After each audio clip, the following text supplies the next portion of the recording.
नमस्कार,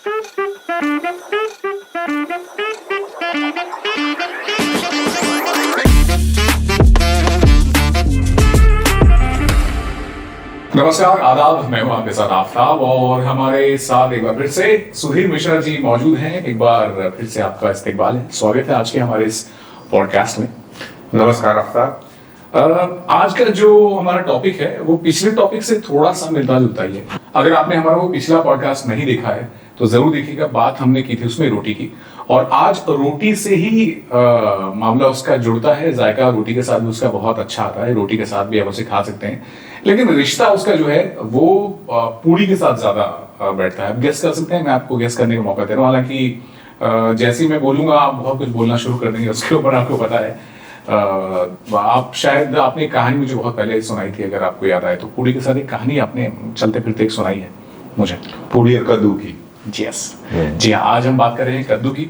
और ये सिर्फ हमने आपको भूमिका बनाने के लिए बताया था। आपको भी पता है और इनको भी पता है कि हम कद्दू की बात करने वाले हैं, जैसे कि मैंने बताया। तो कद्दू एक ऐसा ये सब्जी है, हालांकि टेक्निकली तो फ्रूट है। बहुत सारे ऐसे हैं जो हम लोग फ्रूट कहते हैं, लेकिन वो सब्जी की तरह हम इसे खाते हैं। और गजब की बात है कि इसके बहुत सारे नाम हैं इंडिया में ही, मुख्तलिफ नाम हैं इसके। अगर हम बिहार की बात करें, जहां मैं पला बड़ा, झारखंड और बिहार के कुछ जगहों पर इसे करीमा के नाम से भी जाना जाता है, तो वहां पर करीमा कहते हैं। और कद्दू जो है वो लौकी को कहते हैं।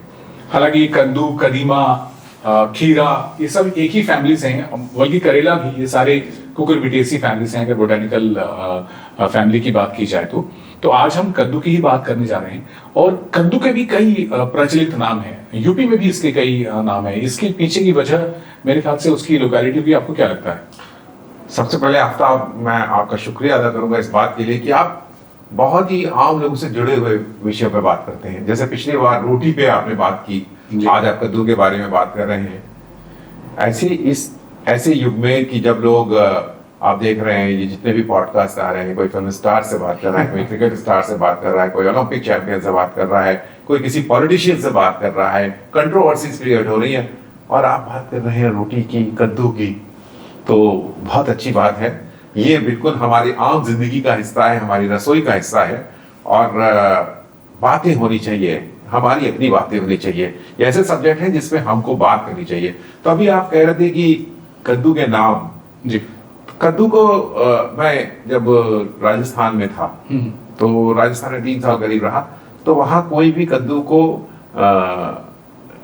जैसे यहाँ पे हम लोग कहते हैं सीताफल जी, उसको सब भाषा में कद्दू को थोड़ा सा डेरोगेटरी भी माना जाता है। कई बार अच्छा, कद्दू को गाली के संदर्भ में भी कई लोग इस्तेमाल कर लेते हैं। तो जो सभ्य घरों में सभ्यता के साथ जब उसका नाम लेना होता है तो उसको सीताफल बोलते हैं, कुछ लोग काशी फल भी बोलते हैं। तो सीताफल हमारे घर में बोला जाता था। तो कुम्हड़ा भी है। कुम्हड़ा भी है। कुम्हड़ा दरअसल क्या है, कुम्हड़ा कद्दू का भाई है। अच्छा, कुम्हड़ा वो है पेठा, तो वो इससे थोड़ा डिफरेंट होता है। अच्छा। हाँ, उससे जो पेठा, अब आगरे के मशहूर जो पेठा है, पेठे की जो मिठाइयाँ हैं, तरह तरह की वैरायटी होती है उसमें, तो वो कुम्हड़ा होता है जी। जो कद्दू और सीताफल की जो मैं बात कर रहा हूँ, तो जब मैं राजस्थान गया, उदयपुर, जयपुर और श्रीगंगानगर, तो वहां जब मैंने सीताफल कहा तो लोग शरीफा ले आए। तो मुझे नहीं मालूम था कि शरीफे को, शरीफा जो एक फल होता है, उसको वहां पर सीताफल बोला जाता है। तो ऐसा नहीं कि सिर्फ वही बोला जाता है, मध्य प्रदेश में और कई राज्यों में सीताफल बोला जाता है, शरीफे को। और हमारी तरफ उत्तर भारत में, यहाँ पे बिहार में भी, और उत्तर प्रदेश में, उत्तरांचल में, हरियाणा, दिल्ली में कद्दू को सीताफल बोलते हैं। तो कई नाम हैं कद्दू के। सीताफल से एक कहानी मैंने कहीं पढ़ी थी कि ऐसे कहा जाता है कि जब राम का राज्याभिषेक हो रहा था तो सीता ने इसे सब्जी के तौर पे इस्तेमाल किया था, भोज में लोगों को खिलाया था। वहां से बहुत प्रचलित हुआ भोज में, और आज भी भोज में जो है वो कद्दू का बहुत इस्तेमाल। रामचरितमानस में कद्दू का जिक्र आता है, और सिर्फ भोज के संदर्भ में नहीं आता। जब परशुराम संवाद, जो एक बड़ा मशहूर रामचरितमानस का हिस्सा है, जिसमें जनक के दरबार में धनुष को तोड़े जाने से, शिव का धनुष तोड़े जाने से परशुराम, जो बहुत परम शिव भक्त हैं, वो बहुत नाराज हो जाते हैं। तो वो बहुत उग्र हो जाते हैं और तरह तरह की बातें सुनाते हैं। तो उन चौपाइयों का बहुत जिक्र है। तो जब बहुत ज्यादा हो जाता है तो लक्ष्मण जी को गुस्सा आता है। तो वो गुस्से में कहते हैं, यहाँ कुम्हड़ बतिया नहीं कोई, जो तर्जनी देख मुरझाई। मतलब इस तरह की एक लाइन है मतलब उसका अर्थ यह है कि मतलब क्या समझ रखा है आपने यहाँ की सब कद्दू की उसके फूल की तरह है, कली की तरह है कि कोई उंगली दिखा देगा तो मुरझा जाएंगे। तो उसको इतना नाजुक माना गया है उस समय से। आज भी अगर गांव में चले जाएं आप या घरों में जिनके यहाँ कद्दू उगाया जाता है तो उसमें जो पीले पीले छोटे छोटे फूल खिलते हैं कली की शक्ल में होते हैं, तो जब बच्चे अगर कोई उनको उंगली दिखाते हैं घर वाले कहते हैं पापा देखो वो निकली उसमें कली निकल आई है, तो लोग मना करते नहीं उसको उंगली नहीं दिखाना, उंगली दिखाओगे तो मुरझा जाएगा। हाँ, तो ये हमारी एक कल्चर और संस्कृति में वो बात आ गई है। तो रामचरितमानस का क्योंकि आपने बात कही तो रामचरितमानस में परशुराम संवाद में भी कुम्हड़ बतिया का जिक्र होता है। हालांकि कद्दू के बारे में इतना कमजोर माना जाना मुझे समझ नहीं आता, तो बहुत ही स्ट्रांग चीज है। ये बड़ी इंटरेस्टिंग सी बात आपने कही, क्योंकि वही मैं बीच में बोलने की कोशिश कर रहा था कि उंगली दिखाने वाला मामला शायद वहीं से प्रचलित हुआ होगा, क्योंकि अभी हम लोग जब भी कोई नया पौधा निकलता है और उससे फूल निकलते हैं या नए पत्ते भी निकलते हैं, तब भी उंगली दिखाने से घर वाले कहते हैं नहीं नहीं उंगली मत दिखाओ उसको। हाँ, मतलब पेड़ में नजर लग जाएगी, नजर की बात। उंगली दिखाने से मना करते हैं। और मेरे ख्याल से वहीं से प्रचलित हुआ होगा कि हम, और बिल्कुल याद है मुझे गांव में कहा जाता था कि कद्दू के जब फूल होते हैं बड़े खूबसूरत होते हैं, पीले किस्म के फूल होते हैं, वही बड़े होके फिर कद्दू का पकौड़े भी बनाते हैं। कद्दू कहाँ जी, आगे हम बात करेंगे कि कद्दू का कहाँ कहाँ इस्तेमाल है। मेरे ख्याल से सर्वगुण संपन्न टाइप का हिसाब इसका है। लेकिन जब इतना सर्वगुण संपन्न है, लेकिन फिर भी हमारे घरों में बचपन में जब कोई बच्चा नाक मुंह सिकोड़ता था किसी भी खाने को लेकर, मतलब मान लीजिए लौकी बनी है, तरोई बनी है या कोई भी टिंडे बनी है, तो बच्चों से कहा देखो खाना हो तो खाओ, खाओ तो कद्दू से, ना खाओ तो कद्दू से, भले कद्दू ना बनाओ, तब भी मतलब कद्दू का जिक्र ऐसे किया जाता था जैसे कद्दू सबसे बेकार चीज है। लेकिन हकीकत में ऐसा है नहीं, कद्दू बहुत ही गुणवान है और बहुत ही शरीर के लिए बहुत अच्छी चीज है। तो आगे कद्दू के बारे में और हम डिटेल में बात करेंगे। जैसा आपने कहा कि कद्दू को बड़े मतलब उतनी इज्जत नहीं मिली घर के अंदर, और बोलने के लगते हैं कि अरे कद्दू से वगैरह, जिस तरह से आपने बोला। हम दोस्तों यारों में भी ऐसा बोलते हैं कद्दू, हम जाओ कद्दू, हम कद्दू कर पाओगे तुम, मतलब कद्दू कर पाओगे कुछ नहीं कर पाओगे, बेकार है। हाँ, मतलब थोड़ा सा डेरोगेटरी और अपमानजनक किस्म का शब्द उसको बना देते हैं बातचीत के दौरान। हाँ, मुझे ऐसा लगता है। और जैसा आप मुझे बता रहे कुछ स्त्रियों से भी जुड़ा है इसका कुछ, जो स्त्रियों के मामले में कि कद्दू घर में पकाया जाता है, स्त्रियां ही बनाती है। हाँ, लेकिन मैंने ये देखा काफी घरों में कि पूरा समूचा जो कद्दू होता है उसको कभी स्त्रियां काटती नहीं है, उनको मना है, मना ही। अच्छा, मतलब घर, अभी इसको टोटका समझ लीजिए या कोई परंपरा समझ लीजिए कि उसको पूरा कद्दू जब आता है, या कटहल के बारे में भी ऐसा कहा जाता है कि उसको सीधे स्त्रियां नहीं काटेंगी, अच्छा, उसको पुरुष ही काटेंगे। तो ये एक मतलब थोड़ा सा हिस्सा भले चाकू लगाने का जो काम है शुरुआती, वो आदमी करेगा, बाद में उसकी कटिंग होगी। ये भी बड़ा इंटरेस्टिंग मामला है कि हाँ, घरों में बहुत सारी ऐसी रिचुअल्स होती हैं जी। तो मुझे याद आ रहा है कि मैं जब गांव में था तो हमारे गांव में बड़ी क्लोजली निटेड फैमिलीज रहती हैं सभी समुदाय के। तो खास तौर से कद्दू की सब्जी जो है वो शादियों में बनती ही बनती है। तो मुझे याद है कि वहाँ पर खानसामे तो जो भी होते हैं, जहाँ पर भी शादियाँ होती है वहाँ पे मेल ही होता है। लेकिन आप सही कह रहे हैं, फीमेल से नहीं काटती हैं, क्योंकि एक वाकया याद आ रहा है जहाँ पर रुको रुको हाथ नहीं लगाना, एक बार हम छुरा तो फेर दें। तो हमें ऐसा लग रहा छुरा फेरते मतलब लगता है कि मुझे थोड़ा सा कंफ्यूजन हुआ, मुझे लगा कि शायद नॉनवेज तो खाते नहीं, छुरा क्या फेर दें। तब पता चला कद्दू पे जो है वो छुरा लगाने वाले हैं। मैंने कहीं सुना था कि पुत्रों के जो पुत्र के सौभाग्य से जुड़ा होता है कुछ मामला कि स्त्री से ना काटे, तो मतलब अपशकुन की तरह माना जाता है काटे पे, स्त्री का काटना वो सही नहीं। चलिए, इंटरेस्टिंग चीजें हैं, लेकिन अब इसका साइंटिफिक रियलिटी से ऐसा नहीं, क्योंकि भाई मुझे तो जहां तक लगता है कि मेरी फैमिली में तो कद्दू की सब्जी सब महिलाएं काटते हैं, ऐसा कुछ हुआ नहीं। मैंने बस खाली इसलिए जिक्र किया कि ऐसा हमने देखा अपने पुराने ये चीजें, हाँ, जिनको बहुत सारी चीजें बदल चुकी हैं, जिनको अब तो सब्जियां कट के पैक होके आ जाती हैं, आप जो है फ्रोजन होके भी आती है, रेडीमेड जाइए, कटा हुआ मिला, सीधे फ्राई कीजिए। वैसे कद्दू की खोज की बात जहां तक की जाए तो 7000 साल पहले अमेरिका में इसका पाया जाना सबूत उसका है, हिस्ट्री अगर देखी जाए तो। और वहां पर कद्दू उगाई जाती थी।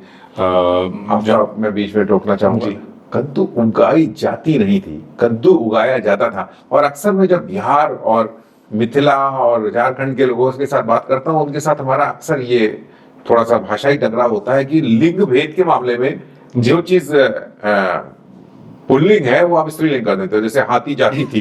नहीं हाथी जाता था। मिस्टेक भी मैं नहीं करता हूँ, लेकिन हाँ, लेकिन हाँ, कद्दू उगाया जाता है। जी जी बिल्कुल, कद्दू उगाया जाता था वहां पर।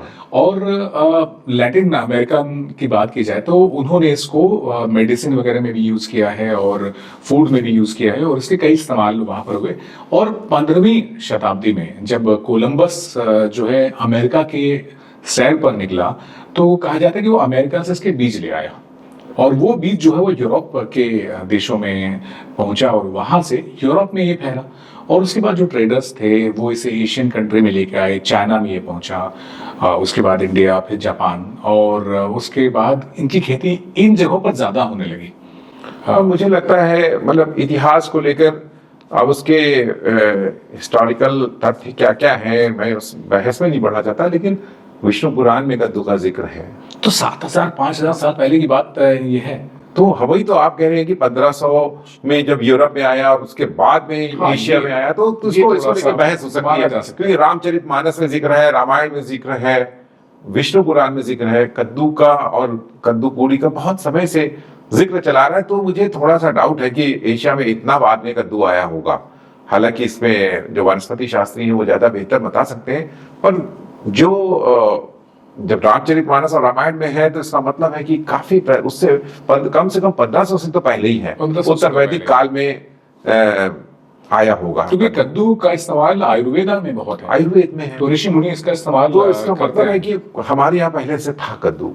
में भी हो सकता है कि उसके बाद दूसरी वैरायटी उधर से आई, वैरायटी जो ज्यादा पॉपुलर हुई हो यहाँ पर। जुकूनी हो सकता है कि बाद में आया हो, जो हाँ, विदेशों में जो एक्सोटिक जिसको हम बोलते हैं, कद्दू का भाई है वो भी। हाँ, क्योंकि कई तरह की वैरायटीज हैं। हो सकता है कि एक तरह की वैरायटी इंडिया में होती रही हो उस समय, हाँ। और जब अमेरिका से आया तो एक दूसरे किस्म की वैरायटी अलग अलग जगहों पर पहुंची और ज्यादा पॉपुलर हुई।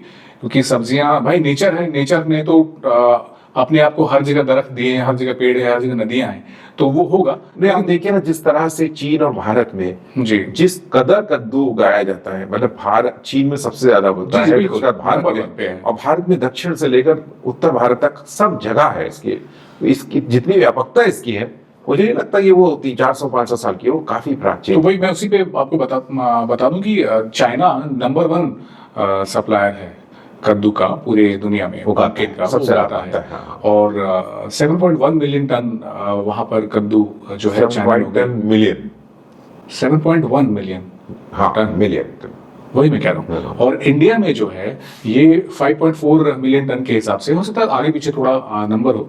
और तीसरे नंबर पे जो कंट्री है वो यूक्रेन है। वैसे सुधीर जी मैं आपको बताऊं कि कद्दू का ना बड़ा गजब गजब का इस्तेमाल है। खाने की तो बात करेंगे आगे, लेकिन जब मैं छोटा था तो मैं जहाँ मेरा गांव था वहाँ दोनों तरफ नदियां हैं, मतलब आगे भी नदी है और पीछे की तरफ भी एक छोटी नदी है।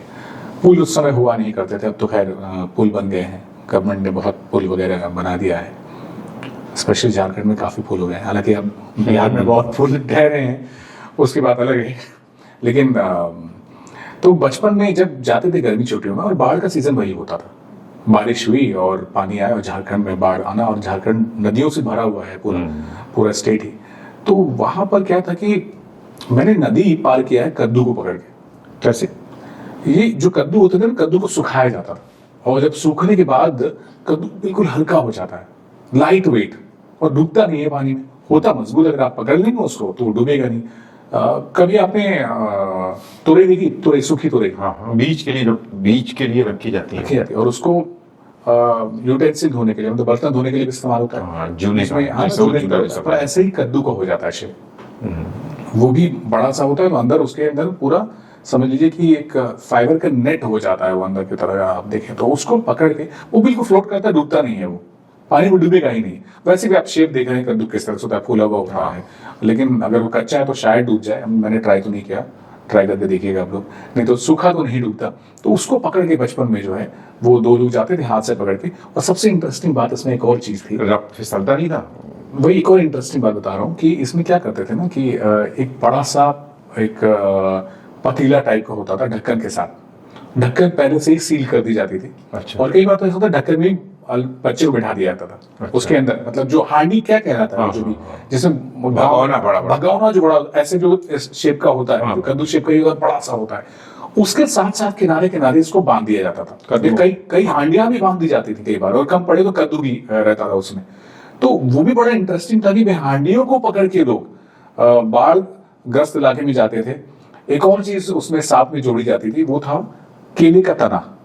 अच्छा। एक तरफ इधर केले का तना, दूसरी तरफ बीच में हांडी, और बीच में कद्दू भी। जहां कम पड़े, हांडियां सबके घर में नहीं होती थी भाई। चलो जो लोग वेल टू डू घर में हांडियां हैं, जिनके घर में हांडियां नहीं हो क्या करेंगे, वो फिर कद्दू बांधते थे। और वो बांध कर उसे बड़ा तैरने के लिए, सीखने के लिए भी हमने एक तालाब में इस्तेमाल किया है इसका। और केले का तना के तो आमतौर पे भी इस्तेमाल है।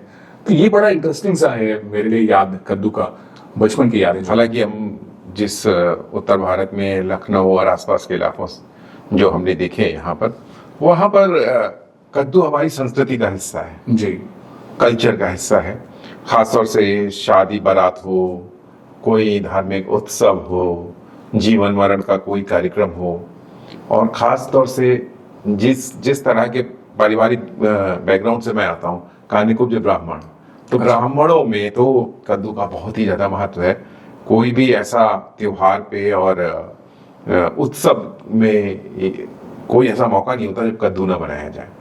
बड़े बड़े कढ़ाओं में कद्दू चढ़ाया जाता था, फोड़ दिया जाता था, बड़ा बड़ा लगते थे हलवा है, उसको उसी में डाला और काटा और डाला और खूब जोरदार कद्दू बनता था। और आजकल भी आप देख लीजिए जो भंडारे होते हैं, जी बिल्कुल, आप देख रहे होंगे ना, उसका हमारी संस्कृति और कल्चर से जुड़ाव अभी खत्म नहीं हुआ, बल्कि बढ़ते ही जा रहा है।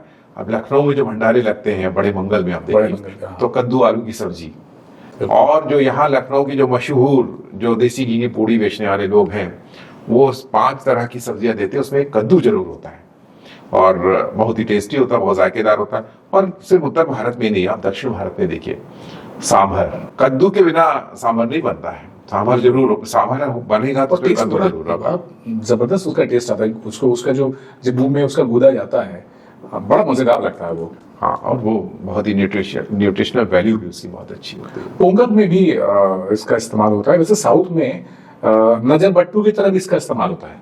साउथ में अगर आप देखेंगे कि कोई किसी ने नया घर बनाया है तो उसमें कद्दू टांग देते हैं, कद्दू टांग देते हैं, हाँ, कि नजर ना लगे। तो वहां पर नजर ना लगने के लिए भी कद्दू का इस्तेमाल होता है।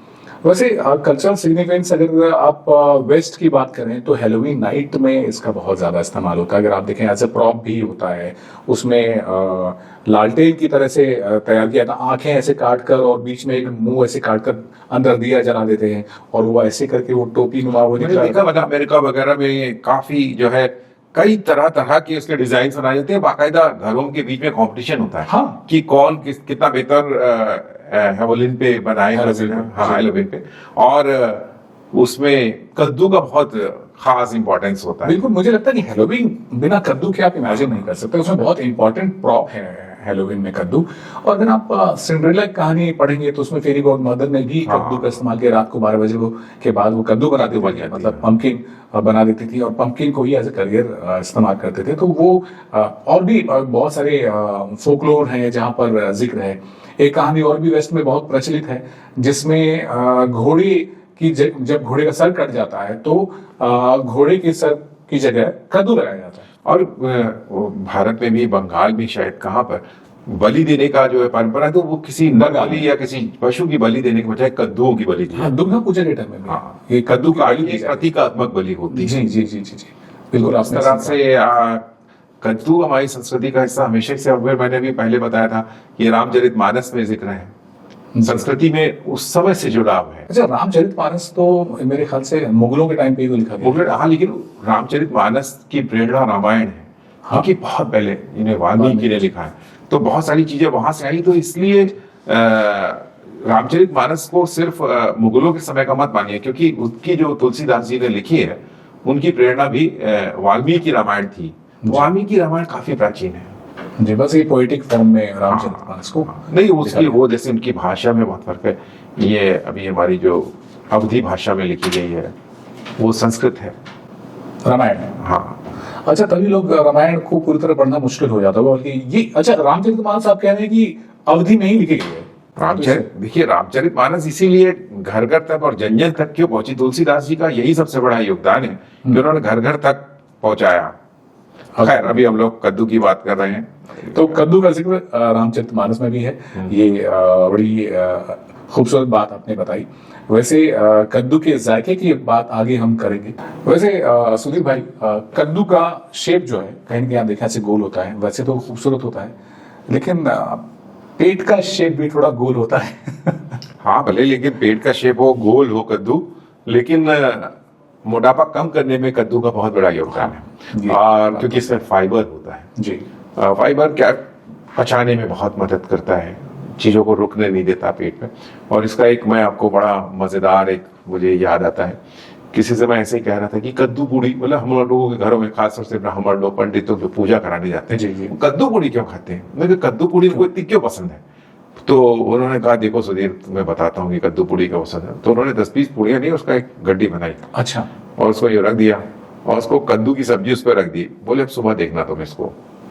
तो रख के चले गए। सुबह हमने देखा तो कद्दू बिल्कुल नीचे, पूड़ियों को काटते हुए बिल्कुल नीचे तक पहुंच गया था पूरी गड्डी। अच्छा। मतलब उसमें इतनी ताकत होती है गलाने की बाकी चीजों को, कि जो ब्राह्मण लोग, अगर ब्राह्मण लोग विद्वान तो होते ही, अगर कद्दू खाते थे तो उसके पीछे कारण था कि कद्दू पचाने में, बहुत चीजें भी जो आप खा रहे हो उसको पचाने में भी कद्दू का बहुत बड़ा योगदान होता है। जी, बड़ा इंटरेस्टिंग स्टोरी भी है, बात भी आपने। इसका मतलब है कद्दू अगर डाइजेशन की प्रॉब्लम हो रही है तो आप कद्दू की सब्जी खा लीजिए।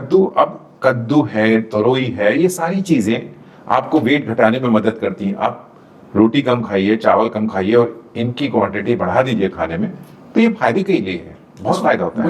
विटामिन देखिए ना, विटामिन से भरपूर है। हाँ। ए है, विटामिन ए, बी, सी, ये सब इसके अंदर है। इनफैक्ट कैल्शियम भी इसके अंदर है, पोटेशियम भी इसके अंदर है, एंटी कैंसरस भी होता है। हाँ, कुकुरबिटेसी फैमिली का है, जैसे मैंने कहा। हालांकि बोटेनिकल वाले लोग ही समझेंगे इसको।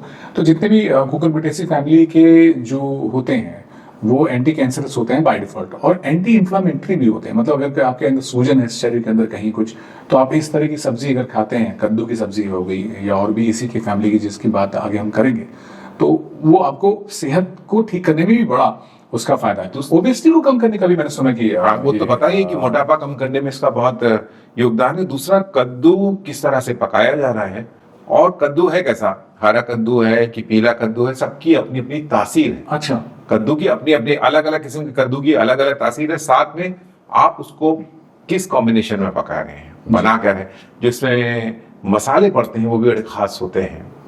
जैसे कई लोग कलौंजी डालते हैं, उसमें इमली का इस्तेमाल होता है, थोड़ा कभी गुड़ डाला जाता है, कुछ लोग सरसों तेल में बनाते हैं, कुछ लोग देसी घी में बनाते हैं। तो सबका एक अलग न्यूट्रिशनल वैल्यू है। और वो कॉम्बिनेशन में जब मसालों के, हल्के मसालों के और तेल और घी के कॉम्बिनेशन में जब पकते हैं तो उनका टेस्ट तो बदलता ही बदलता है, साथ में उनके गुण भी बदल जाते हैं। वैसे कद्दू का चोखा खाया है कभी आपने?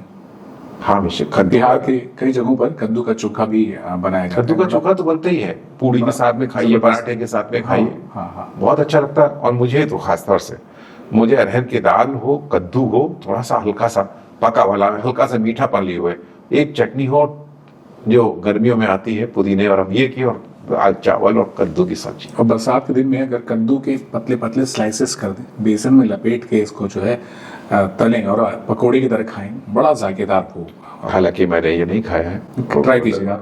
अच्छा। और मैं आपको बता दूं कि कद्दू एक ऐसा फल है, मतलब सब्जी है बेसिकली, आप बार बार फल कह रहे हैं इसलिए दोनों का ही रोल है इसका, कि इसके फूल को भी खाया जाता है, फूल की भी सब्जी बनती है, फूल की पकौड़ी सुनी मैंने।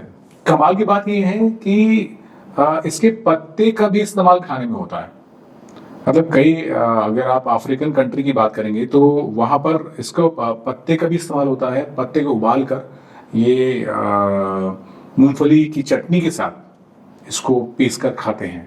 अब अच्छा। यहाँ इंडिया में तो ये प्रचलित नहीं है, लेकिन मैंने पढ़ा कि वो इस तरह के डिशेस भी बनाए जा रहे हैं। बड़ी इंटरेस्टिंग चीज है। तो मुझे एक चीज याद आ रही है कि विदेशों में कद्दू के कॉम्पिटिशन्स होते हैं, यूएस में पंपकिन महोत्सव होते हैं, और उसमें देखा जाता है कि सबसे बड़ा कद्दू कौन है। तो वहां जैसे हम लोगों के यहाँ होता है 4 किलो का, 5 किलो का, 6 किलो का कद्दू, और एवरेज कद्दू ऐसे ही होते हैं। लेकिन वहां 30-35 किलो तक के होते हैं, 40 किलो तक के कद्दू होते हैं। और अभी जो कंपटीशन हुआ उसमें इटली का एक कद्दू 1250 किलो का 2021 में। तो फिर मैंने जब वो कद्दू को देखा, उसकी फोटो देखी, एक बड़ी सी गाड़ी में लाद के लाया गया था, तब मुझे लगा कि ऐसे ही कद्दू के बारे में कहा गया होगा कि जब कद्दू कटेगा तो सबको बटेगा। आखिर इतना बड़ा कद्दू अकेले कौन खाएगा? हालांकि इसका इस सेंटेंस का बड़ा इस्तेमाल नॉर्थ इंडिया में बहुत ज्यादा है, हम लोग और ये दूसरे तरीके से है। हाँ, दूसरे तरीके से इशारा आप समझ रहे हो। लेकिन मैंने सोचा, मैंने मतलब जब वो वाला कद्दू देखा तो अगर वो बटेगा नहीं तो फिर आखिर खपेगा कैसे? सही बात है, इतना वो तो बड़ा बात साइज मानना में। पड़ेगा। हालांकि जो नौजवान पीढ़ी है वो इसका इस्तेमाल किसी और तरीके से करती है। वैसे मुझे याद आ गया वो कंट्री जिसके मैं कह रहा था कि जहाँ पर पत्ते को खाया जाता है सब्जी, जाम्बिया एक कंट्री है, वहां पर पत्ते को उबाल कर उसके साथ खाया जाता है। वैसे आजकल मैं क्या कर रहा हूँ कि कद्दू के बीज खा रहा हूँ। रोस्टेड का। हाँ, कद्दू के बीज आ रहे हैं, बिल्कुल बड़े महंगे मिलते हैं वो। और वेट लॉस के लिए, खासतौर से ब्लड प्रेशर अगर आपको कम करना है तो कद्दू का बीज सजेस्ट किया जाता है कि कद्दू के बीज आप रोजाना खाइए। भी बात सही है, और मुझे जहाँ तक लग रहा है कि बहुत सारे फल और सब्जी के बीज प्रचलित हो गए हैं, रोस्टेड वे में लोग खा रहे हैं। अगर आप तरबूज के देखें उसके भी लोग खा रहे हैं, तो कद्दू का जाहिर सी बात है कद्दू का जैसे सबका न्यूट्रिशन वैल्यू अलग है, आपको आपकी जरूरत के हिसाब से सजेस्ट किया जाता है। तो मेरा थोड़ा सा ब्लड प्रेशर का प्रॉब्लम है, तो कद्दू के बीज मुझे बोले गए हैं, मैं खाता भी हूँ। ब्लड प्रेशर कम हो रहा है, नॉर्मल रहता है। नॉर्मल रहता है। वैसे कद्दू खेती की बात की जाए तो इंडिया में महाराष्ट्र, यूपी, गुजरात, इन जगहों पर मेरे ख्याल से ज्यादातर राज्यों में कद्दू होता ही है। हाँ, जहाँ खेती हो सकती है वहाँ कद्दू होता है। और कद्दू के लिए ना बहुत ज्यादा ऐसी जमीन की जरूरत नहीं है, बहुत ज्यादा उपजाऊ जमीन की जरूरत नहीं है। एक नॉर्मल जमीन में कद्दू हो जाता है, और बहुत ज्यादा पानी की जरूरत नहीं पड़ती है कद्दू को उगाने के लिए। नॉर्मल पानी की जरूरत पड़ती है। हाँ, नॉर्मल पानी, बहुत ज्यादा पानी की जरूरत नहीं राजस्थान में पड़ती है। जैसे उगाना मुश्किल है थोड़ा। वहाँ तो जहाँ पर बालू है और बिल्कुल पानी नहीं है, वहाँ तो मुश्किल होगा इसको उगाना। मतलब नदियों के किनारे का जितना भी इलाका है, हाँ। गंगा यमुना के इलाके का, दुआबे में तो यहाँ तो बहुत ही होता है। और इसके अलावा अगर आप कद्दू की खेती की बात करें तो ये भी माना जाता है कि जो भी कद्दू उगाते हैं उसकी जमीन भी उपजाऊ हो जाती है। और फार्मिंग का एक 3 सिस्टर मेथड है कद्दू को। मुझे लग रहा है कद्दू गरीब की इकोनॉमी से बहुत खास तौर से जुड़ा हो। आप अगर गाँव में जाइए तो छप्पर पे कद्दू की बेल रहती है और उसमें काफी कद्दू होते हैं, क्योंकि वो न्यूट्रिशनल, उनका जो न्यूट्रिशन की जरूरत है गरीब आदमी की भी, तो वो कद्दू से आसानी से पूरी हो जाती है। और छत पे भी चढ़ जाती है भाई, आप छत पे चढ़ा लीजिए। अगर आप रूफ गार्डनिंग कर रहे हैं तो वहां पर 1-2 रूफ गार्डनिंग में तो अभी मैंने देखा लखनऊ में खूब कद्दू और तरोई ये सब खूब उगाया जा रहा है। हाँ, तो मुझे लगता है कि किफायती भी है और आसानी से उग भी जाता है। बहुत ज्यादा आपको इसमें ध्यान देना नहीं पड़ता है। 1 हेक्टेयर के लिए 1 किलो बीज काफी होता है। 1 हेक्टेयर कितना बड़ा हो गया, वहां पर 1 किलो बीज अगर आप कद्दू के आपके पास है तो आप कद्दू उगा सकते हैं। और मैं 3 सिस्टर मेथड की बात कर रहा था कि कद्दू उगाने के लिए इस्तेमाल किया जाता है, जिसमें कि फायदा ये होता है कि आप कद्दू के साथ साथ दूसरे और फसल भी उगा सकते हैं। जैसे भुट्टा के खेत में आपने कद्दू लगाया हुआ है, और उसके साथ अगर आप कद्दू, भुट्टा और क्या था, कद्दू की बेल होती है दरअसल, तो वो दूर तक फैलती है। जड़ तो एक ही जगह पे होती है लेकिन फैलता बहुत दूर तक, तो उस बीच में आप कुछ और भी उगा ही सकते हैं। तो कद्दू, भुट्टा और बीन्स, ये तीनों का कॉम्बिनेशन, इसको 3 सिस्टर कॉम्बिनेशन बोलते हैं, 3 सिस्टर मेथड बोलते हैं, जिसके तहत कद्दू की फार्मिंग बहुत की जा रही है। जैसे कि मछली पालन में भी आजकल कई सारे होते हैं, पोल्ट्री फार्म बगल में लग जाता है, और पोल्ट्री फार्म के साथ साथ मछली पालन। मछली फार्म से याद आया मुझे कि आप तो नॉनवेज के बहुत शौकीन हो, दुबई में भी रहे हो, दूसरे मुल्कों में रहे हो, कद्दू का कोई नॉनवेज का डिशेस के बारे में आगे मैं वही बात करने वाला था कि आपने तो बहुत सांस्कृतिक हिस्सा इसको बताया।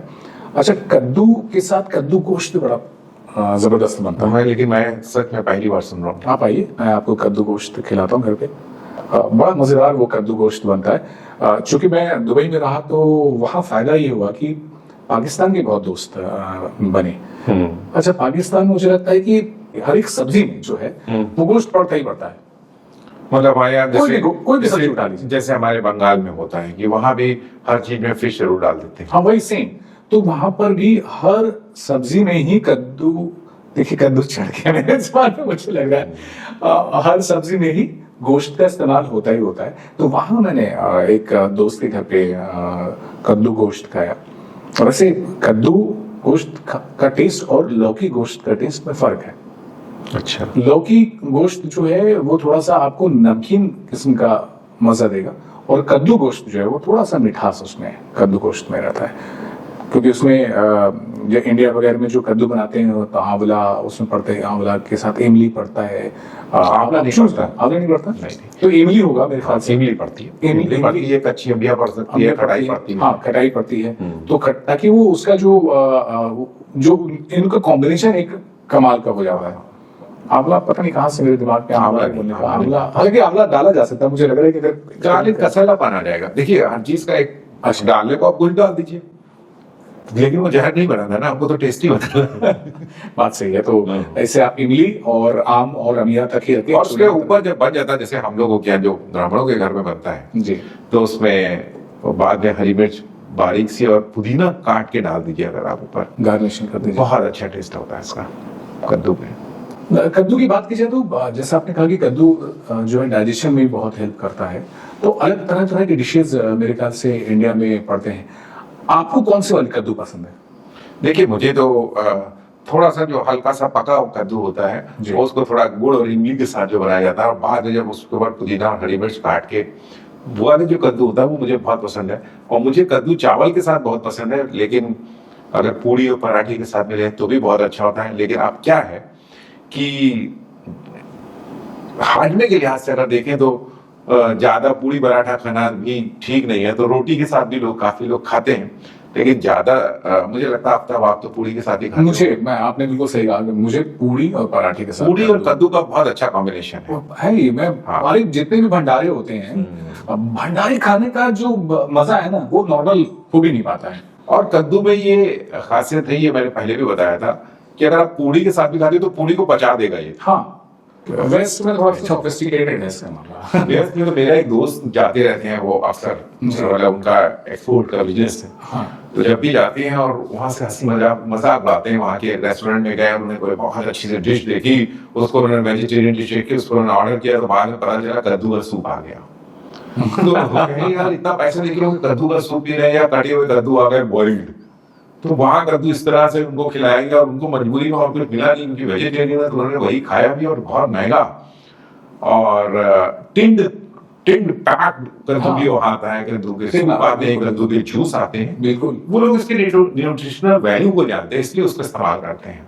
और चूंकि एक्सपोर्ट होगी मेरे ख्याल से यहाँ से जाती है, चाइना से, इंडिया से, तो जाहिर सी बात है यूरोप के मार्केट में या अमेरिकन मार्केट में महंगा तो मिलेगा ही। हालांकि ज्यादा पॉपुलर वो वहीं पर अपने रीति रिवाजों की वजह से हैलोवीन ने बहुत पॉपुलर कर दिया। इनफैक्ट इंडिया में अगर हैलोवीन जब से आया तब से यहाँ पे भी इसकी बड़ी पॉपुलैरिटी हुई। स्कूल कॉलेजेस वगैरह में जो हैलोवीन पार्टी होती है वहाँ कद्दू होता है। तो इस तरह से आप जान रहे कि कद्दू भी खाना चाहिए, और जो लोग नहीं खा रहे हैं मुझे लग रहा है वो पछता ही रहे। और कद्दू के खाने की बात की जाए, जिसे बहुत ही एक इस नजर से पोजीशनिंग करी हुई परिवार में कि बहुत इंपॉर्टेंट सब्जी नहीं है, आई थिंक कद्दू की सब्जी बहुत इंपॉर्टेंट सब्जी होनी चाहिए। देखिए क्या होता है ना कि जो हमारे मतलब घर में जो सबसे ज्यादा हमारे करीब होते हैं, जो सबसे अजीज होते हैं, अपने होते हैं, उन्हीं को हम बहुत ज्यादा इग्नोर करते हैं।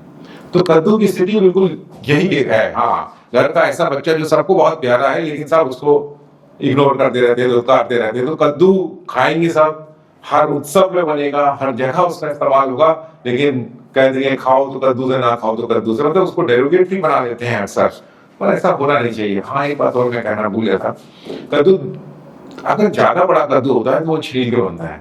अच्छा, क्योंकि फिर उसका छिलका बड़ा मोटा हो जाता है। जो छोटे कद्दू होते हैं वो छिलके के साथ खाए जाते हैं। ये भी चीज है, जो पका कद्दू है उसको छील के बनाया जाता है जी, क्योंकि बाजार में छोटे बड़े हर मुख्तलिफ किस्म के कद्दू हैं। तो देखिए, जैसा आपने कहा कि इसे इग्नोर किया जाता है, लेकिन आज का हमारा जो टॉपिक है वो कद्दू है। कद्दू ही हमारा हीरो है। कद्दू हमारा हीरो है। तो मुझे ऐसा लगता है कि जिन्होंने कद्दू नहीं खाया है वो कद्दू खाएं, अपनी सेहत को भी बनाएं।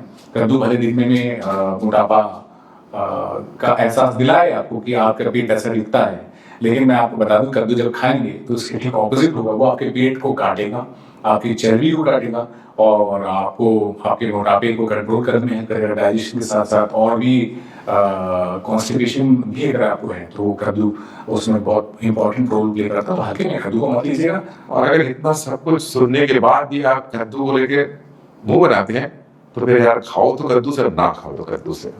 अगली बार फिर से हाजिर होंगे एक और इंटरेस्टिंग से ऐसी टॉपिक के साथ।